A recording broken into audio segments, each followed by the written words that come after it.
மஹிந்த ராஜபக்ச நேற்று லஞ்ச ஊழல் ஆணைக்குழுவால் விசாரணைக்கு அழைக்கப்பட்டிருந்தது எங்கள் எல்லாருக்குமே தெரியும்.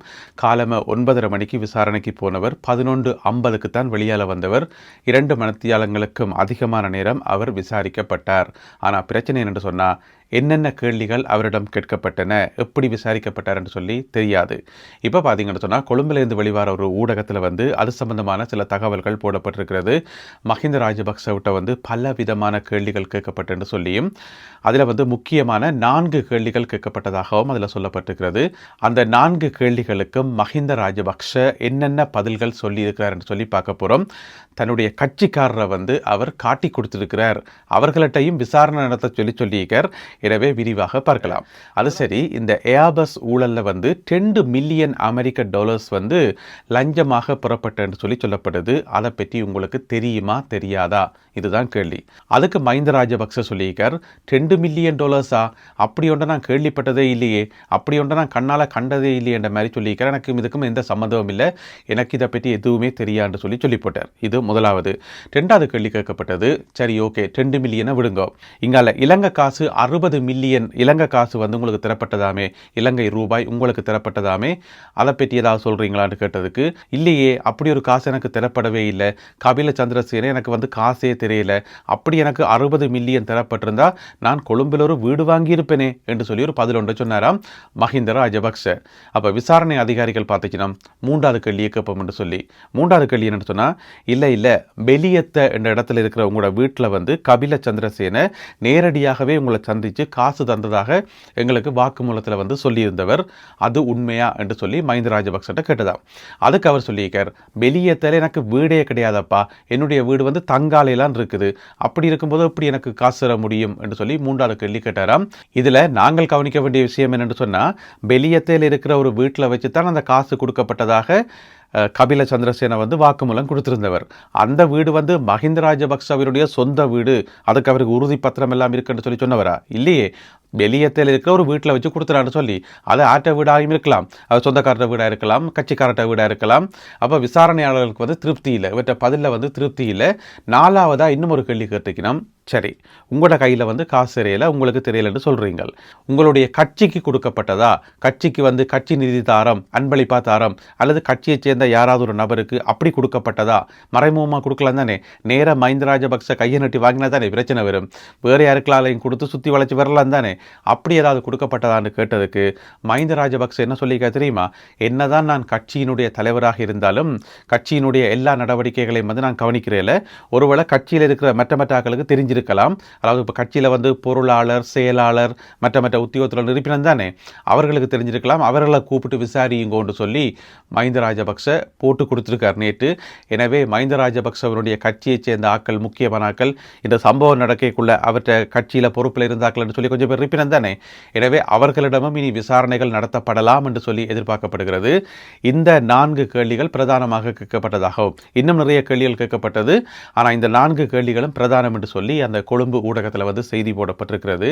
எனவே உங்களை விசாரணைக்கு கூப்பிட்டா நீங்கள் என்ன செய்கிறீர்கள், உங்களுடைய கட்சி ஆக்களை காட்டி கொடுத்துட்டு வந்துக்கிறீர்கள், இனி அவர்கள் மீதும் விசாரணைகள் நடக்கும் என்று சொல்லி எதிர்பார்க்கப்படுகிறது. இதுக்கிடையில் விமல் வீரவன்ச இருக்கார் தானே, அவர் ஒரு கருத்து சொல்லியிருக்கார். அவர் அந்த தேஞ்ச ரெக்கார்ட்டை திரும்ப போடுறோன்னு சொல்லியிருந்தானே தானே, அதே மாதிரி ஒரு புராணம் பாடி வச்சுக்கார். என்னென்னு சொன்னால், மஹிந்த ராஜபக்ச எதற்காக விசாரணைக்கு கூப்பிடப்பட்டார் தெரியுமா? ஏனென்று சொன்னால், வெளிநாடுகளில் இருக்கக்கூடிய புலிகளின் ஆதரவாளர்களை மகிழ்ச்சி படுத்துவதற்காகத்தான் அவர் விசாரணைக்கு கூப்பிடப்பட்டாராம். அடிக்கடி இந்த அரசாங்கம் மஹிந்த ராஜபக்சவையும் சுரேஷ் சாலையையும் மற்ற நாட்டுக்காக போராடின அதிகாரிகளையும் அரசியல் தலைவர்களையும் இந்த மாதிரி அலக்களிக்கிறது வெளிநாடுகளில் இருக்கின்ற புலிகளின் ஆதரவாளர்களை மகிழ்ச்சி படுத்தத்தான் என்று சொல்லி விமல் வீரவன்ச சொல்லி வச்சுக்கார். அதோட இன்னும் ஒரு சொல்லிக்கார், என்ன தெரியுமா, மஹிந்த ராஜபக்ச மட்டும் கைது செய்யப்படட்டும், கைது செய்த அடுத்த நொடியே இந்த ஆட்சி கவுண்டரும், அந்த கணமே ஆட்சி கவுண்டு வீட்டுக்கு அனுப்பப்படும் என்று சொல்லி எச்சரிக்கை விடுத்துக்கார். இப்போ எங்களுக்கு தெரியும் விமல் வீரவன்சவனுடைய கதையை நாங்கள் கணக்கெடுக்க வேண்டிய அவசியம் இல்லை, அவர் அப்படித்தான் என்று தெரியும். ஆனால் இங்கே என்ன சிக்கல் என்று சொன்னால், அவற்றை கதையும் ஒரு கதை என்று சொல்லி நம்புறதுக்கு, ஓஹோ அதெல்லாம் உண்மைதான் போலடக்குன்னு சொல்லி நம்புறதுக்கு, வீதியில் இறங்கி போராட்டம் நடத்துறதுக்கு, அல்லது இப்படி ஊர்வலமாக திரள்றதுக்கு கொஞ்சம் சிங்களாக்கள் இருக்கணும். இருக்கிறினம், கொஞ்சம் பேர் அங்கே இருக்கிறோம் தென்னிலங்கையில், அதை நம்பி அதெல்லாம் வேத வாக்க எடுக்கிறதுக்கு அந்த குரூப் தான் நேற்று வந்து நின்று இந்த போராட்டத்தில் ஈடுபட்டது, ஜேவேவான்னு கத்துனது. எனவே இந்த மாதிரியான ஆட்கள் வந்து நம்புறபடியால் அது எங்களுக்கு ஒரு பிரச்சனையை கொண்டு வரும். எதிர்காலத்தில் வந்து அடிக்கடி வீதிக்கு இறங்கி போராட்டம் நடத்துறதும் பிரச்சனையை கிளப்புற இருப்பினும், எனவே அவர்களுக்கு வந்து முதல்ல வந்து தெளிவூட்டப்படணும். இந்த மாதிரி விமல் வீரவன்ச சொல்கிற கதையோ உதய கமன் பிள்ளை சொல்கிற கதையை வந்து நீங்கள் நம்பக்கூடாது, நீங்கள் வந்து உண்மையை வந்து பகுத்தாராயணும்னு சொல்லி. ஆனால் விமல் வீரவன்ச என்ன சொல்லி வச்சுக்கார், வெளிநாடுகளில் இருக்கிற புலிகளின் ஆதரவாளர்கள் சொன்னதுக்காக அவர்களை மகிழ்ச்சிப்படுத்துவதற்காக மஹிந்த ராஜபக்ச விசாரணைக்கு அழைக்கப்பட்டிருக்கார் என்று சொல்லி அதையும் நம்புறதுக்கு கொஞ்சம் சனம் இருக்குதே, அதனைக்கு தான் கவலையாக இருக்குது. ஓம் தானே. ஜனாதிபதி அனுரகுமார திசாநாயக்கா அவர்களிடமிருந்து ஒரு முக்கியமான அறிவிப்பு ஒன்று வெளியாகி இருக்கிறது. அதாவது கடந்த வருடம் இடம்பெற்ற இந்த டித்வா புயல் இருக்குத்தானே, அதில் வந்து பாதிக்கப்பட்டு வீடுகளை இழந்தவர்கள் வந்து வாடகை வீடுகளில் வந்து தங்கியிருக்கிறார்கள். அந்த வாடகை வீடுகளில் இருக்கிறவர்களுக்கு வந்து அரசாங்கமே அந்த வாடகையை செலுத்தும் என்று சொல்லி அப்பயே அரசாங்கத்தால் வந்து அறிவிக்கப்பட்டது. இப்போ பார்த்தீங்கன்னு சொன்னால் அந்த ஸ்கீம் வந்து முடிய போகுது. அதாவது இப்போ மே மாதத்தோட முடியுது. அப்போ ஜனாதிபதி என்ன சொல்லியிருக்காருன்னு சொன்னால் அதை வந்து இன்னும் ஒரு 3 மாதங்களுக்கு வந்து எக்ஸ்டெண்ட் பண்ணுவோம் என்று சொல்லி அடுத்து வரும் 3 மாதங்களுக்கு அந்த காசை அரசாங்கமே கொடுக்கும் என்று சொல்லி ஒரு அறிவிப்பு ஒன்றை வெளியிட்டிருக்கின்றார். இது வந்து உண்மையில் ஒரு மகிழ்ச்சியான விஷயம். இன்னமுமே வந்து சொந்த வீடுகளுக்கு திரும்பாமல் அல்லது வீடுகள் வந்து கட்டப்படாமல் வாடகை வீடுகளில் இருக்கிறார்களுக்கு வந்து ஒரு மகிழ்ச்சியாக தான் இருக்கும். அந்த வாடகையை வந்து அரசாங்கம் பொறுப்பெடுக்குது என்று சொல்லும்போது, ஏன்னு சொன்னால் இந்த வீடமைப்பு பணிகள் வந்து இன்னும் முழுமையாக முடியலை.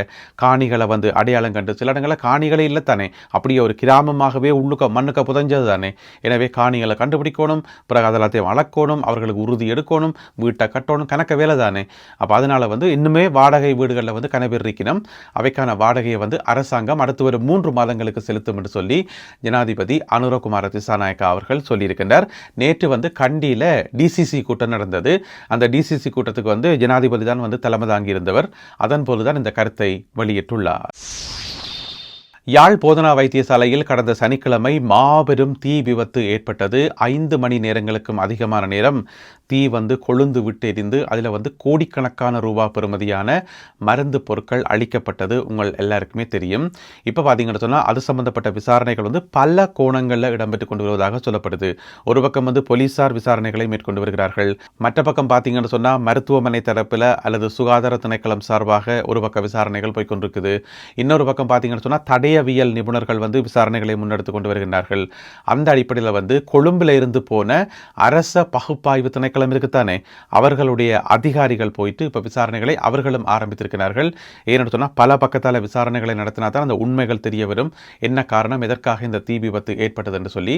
எனவே அரச பகுப்பாய்வு திணைக்கள அதிகாரிகள் இப்பொழுது தீவிர விசாரணையில் ஈடுபட்டிருக்கின்றார்கள்.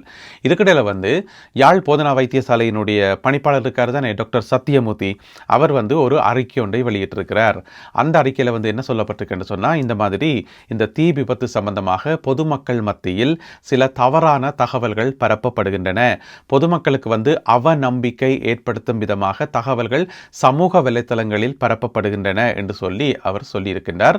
இது வந்து எப்படி என்று சொன்னால், நிறைய தகவல்களை வந்து பார்க்கக்கூடியதாக இருந்தது. அன்றைக்கு தீ விபத்து ஏற்பட்ட உடனே வந்து சமூக வலைத்தளங்கள் எல்லா இடம் வந்து பொதுமக்கள் சொன்ன கருத்து என்று சொன்னால், இது வந்து இயற்கையாக நடந்த மாதிரி தெரியலையே, அல்லது தவறுதலாக நடந்த மாதிரி தெரியலையே, இது வந்து வேணுமென்று செய்யப்பட்ட மாதிரி தானே கிடக்குது, இன்னொன்றெல்லாம் பலவிதமான கதைகள் வந்து சமூக வலைத்தளங்களை வந்து சொல்லப்படுது. இது ஏன் சொல்லின மக்கள் என்று சொன்னால், இப்போ டாக்டர் சத்தியமூர்த்தி சொல்கிறார், இதை வந்து திட்டமிட்ட ரீதியில் ஒரு சில ஆட்கள் இந்த கதைகளை வந்து பரப்பினம் என்று சொல்லி.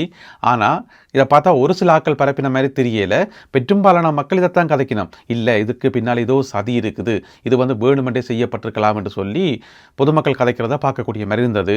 எனவே டாக்டர் சத்தியமூர்த்தி விளங்கிக் கொள்ளணும் என்னென்னு சொன்னால், இங்கே ஒரு சில ஆட்கள் இருந்து கதைகளை பரப்பினம்ன்றது உண்மை கிடையாது.